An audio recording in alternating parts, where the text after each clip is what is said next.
Привет, меня зовут Андрей. Привет, меня зовут Маруся Филин. И мы берем интервью. Всем привет, меня зовут Вася, и я беру интервью. И мне в этом поможет мой замечательный друг Александр. Привет. Привет, меня зовут Лиза. Привет, меня зовут Марина. Привет, меня зовут Саша. И мы на озвучке. Привет, меня зовут Настя. Меня зовут Марина. И мы хотим вести в моду живое общение. И рассказать, как интеграционный лагерь может в этом помочь. Как вы первый раз встретили человека на коляске? И как к этому отнеслись? Но я видела друзей на коляске на улице раньше, а потом я пришла на работу и там встретила девчонок на коляске. И это было такое огромное количество чувств. И это и было сочувствие, и радость от знакомства, и такой страх, что как-то повредить.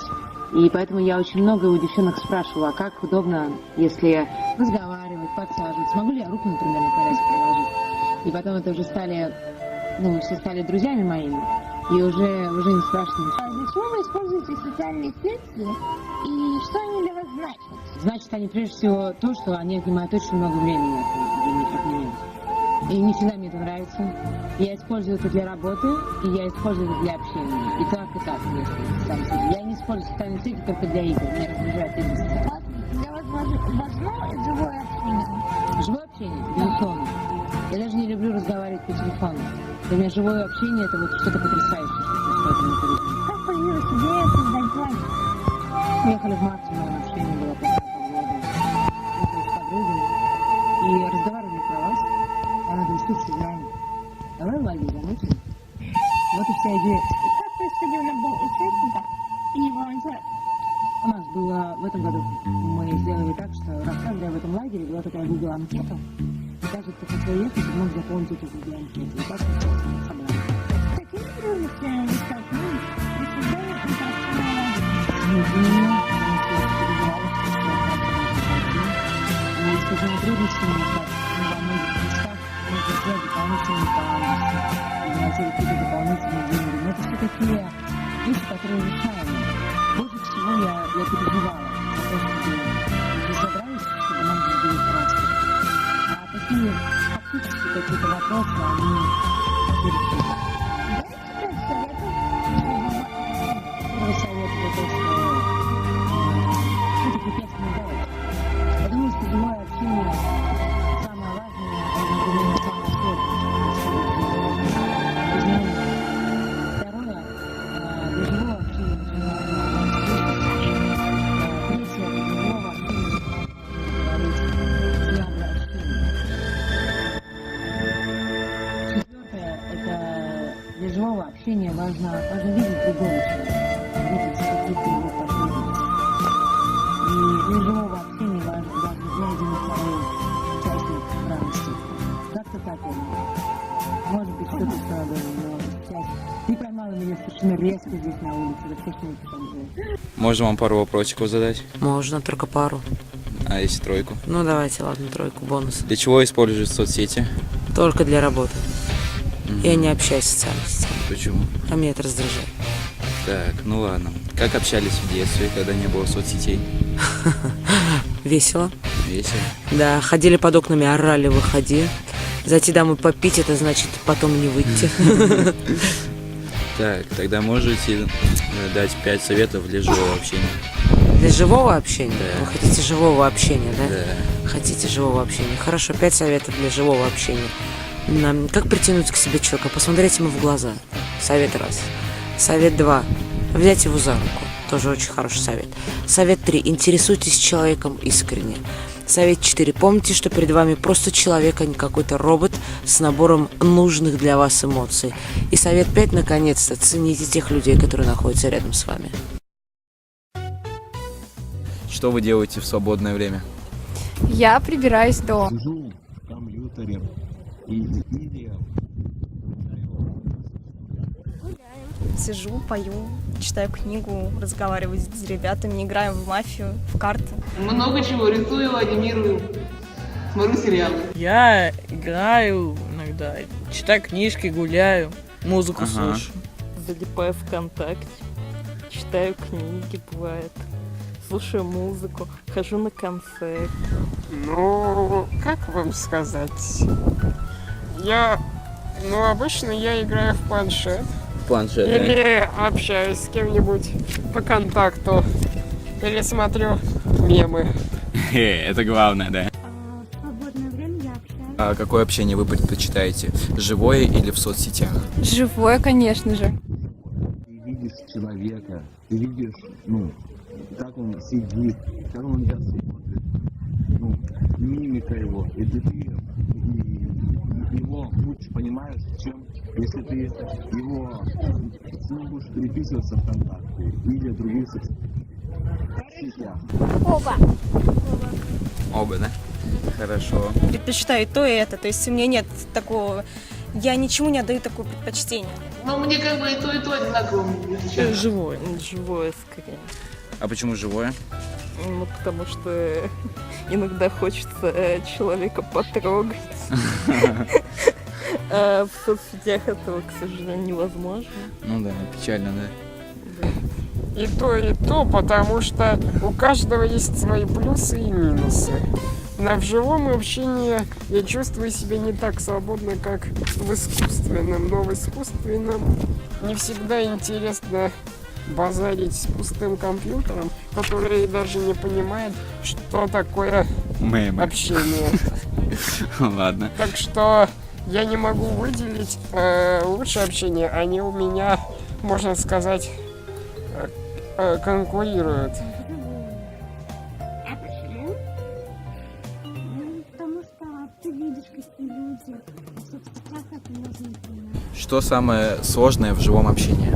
Наверное, подобрать общую тему. Смотреть в глаза и подбирать правильные слова, чтобы не сказать бреда. Это открыться человеку, то есть получить от него еще открытость, потому что иногда бывает такое, то, что между вами возникает стена, и это создает для вас барьер в общении, что и, в общем-то, приводит к сложностям. Да ничего, все нормально. Это то, что ты можешь показать свое стеснение, а в соцсетях это будет не так заметно. В живом общении самое сложное Как вы узнали о лагере? С помощью соцсетей. Я узнал о лагере с помощью Вероники. Нам сообщили. Мама сказала, да? И вроде бы я увидела объявление ВКонтакте у Вероники Шутовой, и как-то так нашла лагерь, я уже честно не помню. Ну, мне рассказал мой друг Андрей Кузовлев. В тот момент я была в детском хосписе, пришла Вероника и сказала, что у нее идея, но мы были там группа несколько человек, что будет лагерь, где будут ребята на колясках, обычные ребята. Я такая, нифига себе, неужели в нашей стране это случилось? Ну и, конечно, несмотря на то, что это был такой пробный лагерь, я согласилась, потому что круто. Мне об этом рассказала Вероника. А лагерь я узнала через группу. Сказал мне Борис Ильич. Позитивных эмоций и кучу впечатлений. Поменять мировоззрение. В себе я заметила то, что я стала более открытой к людям, я научилась общаться, я стала отдавать больше предпочтения именно живому общению. То есть раньше я давала предпочтение виртуальному, я всю жизнь сидела дома, переписывалась с ВК, и сейчас я спокойно могу общаться вживую, и нет никаких преград. Ну, веселье, программ всяких интересных. Больше стать открытым. Я жду общения, новых друзей, чтобы можно было общаться в интернете, если у них есть страничка. Так, вы второй раз в лагере, да? Да. Что он дал вам в прошлом году? Радость.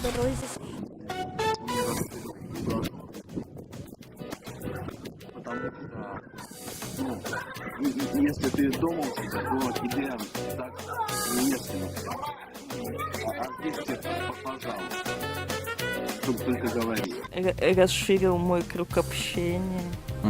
Появились много классных, очень даже уже друзей, которые мне помогают, и как-то мы общаемся, встречаемся вне лагеря. Приобрели ли вы друзей в лагере? Конечно. Много? Да. Это хорошо. Ну, я не приобрел друзей, я приобрел, товарищей и знакомых. Да. Много? Ну, да. Вам с ними комфортно общаться? Да, очень. Это главное. Первое — не стесняться. Второе — быть уверенным в себе. Третье — идти первым, потому что собеседник не всегда может написать или сказать что-то первым. Четвертое — всегда улыбаться. Надо сделать первый шаг, надо подойти и сказать что-то. Познакомиться, да? Не лгать. Это самое, наверное, главное. Не бояться каких-то моментов, которые могут вас смутить. Опять же, быть открытым к человеку. Это третье. Четвертое, может быть, не использовать сарказм неуместный. И пятое, не знаю, слушать человека. Быть открытыми при общении, но так как я не делаю, не задумываться долго, но поддерживать общение или беседу. Не врать собеседнику, обращаться при прошении. Больше как-то открыто, что ли, общаться. Весело. Более интересно, что людям интересно. Подбирать какой-то подход к ним. Смотреть в глаза, не стесняться, веселиться, не знаю, шуточки там. Использовать юмор, ирония.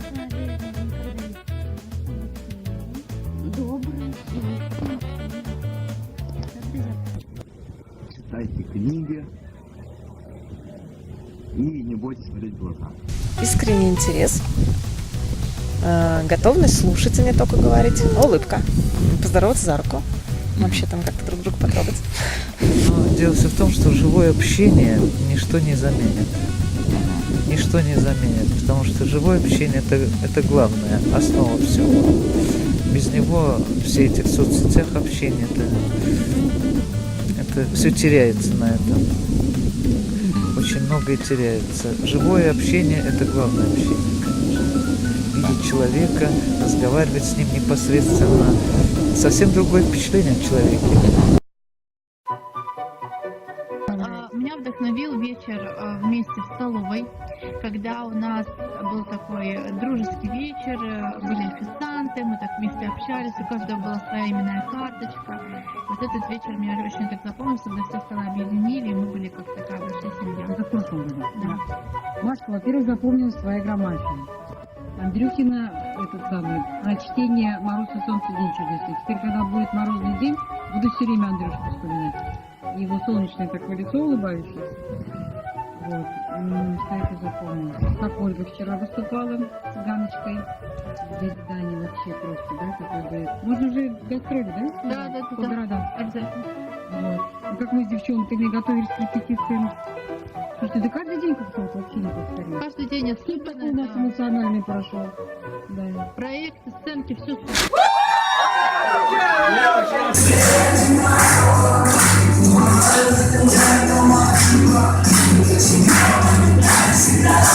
Ходит и выходит. Ходит и выходит. Меня зовут Вася, я беру.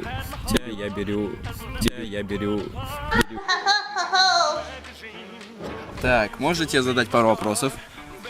Каких вопросов? Ну, хороших. Где находится центр тяжести конуса? Ну, как вам сказать? Я же только что отвечал. Ну, как бы поконкретней.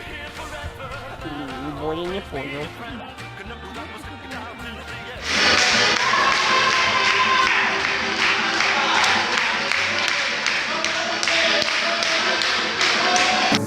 Осень вновь напомнила в душе самое главное. Осень я опять лишён покоя. Осень вновь напомнила в душе самое главное. Осень я опять лишён покоя.